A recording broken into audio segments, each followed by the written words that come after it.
In this lesson, we'll be learning about the mental ray photometric light type. So the photometric light type has a unique functionality in that it can actually import and utilize real-world luminance data and light distribution patterns from a real light source.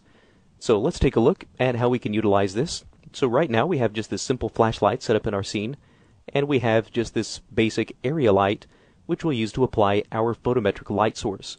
Now, this photometric light source can actually be applied to any type of a Maya light. However, I would recommend trying to use either an area light or a spotlight, and we'll see why here in just a moment. So let's start by taking our area light, and we'll go down to the mental ray tab. We'll scroll down, and let's plug in the photometric light into our light shader. So let's scroll down, find our photometric light, plug that in. And we do have our basic light controls as far as the overall color, the factor for controlling shadow transparency, as well as light fall-off parameters. We can also start to import a light profile. So this is where we can actually bring in real-world light data. They can either come from a manufacturer or some other source. So typically this will be provided in either an IES or an luminance data format. So we can just find any of these files. A lot of light manufacturers will publish their IES light data for their different types of lights online. So these types of files are actually really easy to find. So let's go ahead and start by plugging in this IES light profile. There we go. And let's just take a quick render at what we have now. And once we render this, you'll notice that even though we do have the light assigned to our actual light source, we actually don't have any light that we can see here. Now, this is why I really find it important to try and apply this to either an area light or a spotlight. And the reason is because sometimes this IES light data doesn't always correspond to the orientation of your actual light. So sometimes it may be necessary to actually come in and reorient our light in order for this IES light data to be displayed correctly. So right now it does have the appearance of our area light being pointed downward. However, once we render this, you can now start to see a little bit of that light actual shape beginning to take effect right down in here. So with something like a point light, even though you could apply your photometric light source to a point light, the problem with that is, though, that you can't actually see which direction your point light is oriented toward, because you still may have to come in and rotate it. So with something like an area light or a spotlight, it does become very easy to see exactly how the light is oriented and where it's pointing.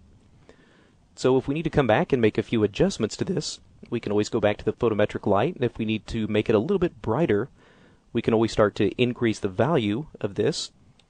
So we can start by bringing it up to something like 10. And now, with that being a little bit brighter, it becomes now a little bit easier to actually see this light pattern that we have. And again, all of this is based entirely on the IES illumination data, which contains information about the actual wattage of the light, the distribution pattern of the light, any kind of reflectors that are responsible for the light pattern. All of that is contained inside that IES light data file. So because this is based on some kind of a real-world illumination data, this does behave a little bit more like a physical light in that we do have light fall-off that is actually based on some kind of a real-world unit. So this actual light pattern and the actual strength that you will need to use on your particular light source will depend entirely on the actual scale of your scene. So if you need your light to reach further, you may need to use a little bit higher value than what I'm using in my particular case. And because it is based on some kind of a real-world light distribution fall-off as far as how far the light intensity goes before it starts to die off, oftentimes we will get these very, very bright spots that are very close to the illumination source. So oftentimes, if you are going to be using some kind of an IES or a photometric light source, it may be necessary to actually utilize some kind of a lens or a tone mapper to actually sort of bring our scene back to where it needs to be as far as color correcting some of these things. So we can always come back, and in our camera we can always add something like a lens shader or a simple exposure control.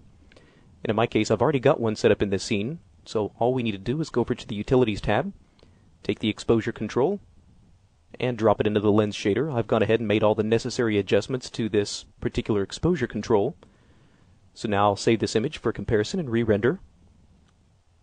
Okay, and once that's done, you'll see that we can now start to get a little bit more even type of lighting now with the use of this just very simple tone mapper.